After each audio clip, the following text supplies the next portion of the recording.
পৰা ডিক্লেয়াৰ কৰা world indigenous people's day আমি ইয়াত ডিফু ক্লাবত আমি অবজাৰ্ভ কৰিছোঁ। ইয়াত যিমান ইণ্ডিজিনাছ মানুহ আছে ইয়াত গোট খাইছে আজি।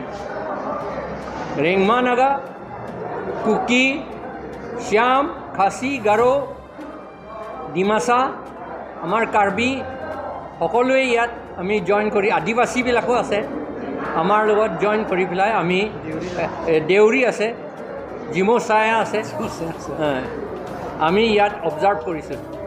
এইটো এটা খুব ভাল কথা। UNO পৰাহে আমাক দিছে।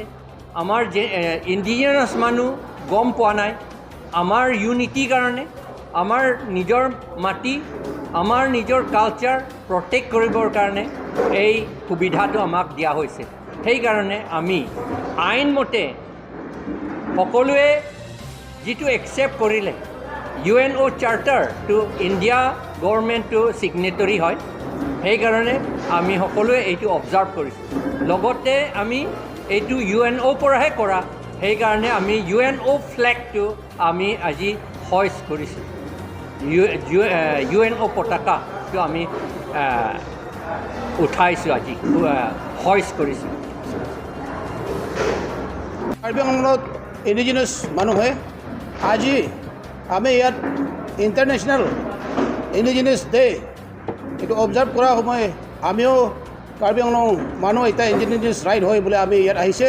সেইকাৰণে আমি ক'বলৈ খুজিছোঁ যে আমাৰ ইণ্ডিজিনাছ মানুহ যিমানকেইটা আছে, ৰিংমা বা কাৰ্বি আদি গাৰো, কাছাৰী, কুকি, লালুং, তিৱা, যিমানটো আমাৰ ইণ্ডিজিনাছ মানুহ আছে, এইকেইটা মানুহ প্ৰটেকশ্যন কাৰণে আমাৰ অসম চৰকাৰ আৰু ইণ্ডিয়া চৰকাৰে আমাৰ ইণ্ডিজিনাছ মানুহকে মানে এইটো ছেফ গাৰ্ড দিব লাগে। আৰু এতিয়া এটা কথা ক'বলৈ খুজিছে যে ইয়াত এতিয়া কাৰ্বি আংলং বৰ্ডাৰ এৰিয়াত এতিয়া চ'লাৰ প্লাণ্ট কোনটো এইটো প্ৰজেক্টটো দিবলৈ হৈছে এইটো এনাউন্স কৰি আছে, কিন্তু আমি একদম ট'টেলি মানে এইটো এগেইনষ্ট আছে। তাত এইটো আহিব নালাগে, এইটো তাতে চ'লাৰ প্লাণ্ট আহিবলৈ নালাগে। আমাৰ ইণ্ডিজিনাছ ৰাইট আছে, আমাৰ তাতে আমাৰ বহি আছে। সেইকাৰণে আমাৰ খেতি বাৰী আমাৰহে হয়, এইটো তাতে এইটো আহিব নালাগে বোলে আমি এইটো অসম চৰকাৰী আৰু কাৰ্বি আংলং চৰকাৰৰ লগতে আমি এইটো অনুৰোধ জনাই আছোঁ। Thank U.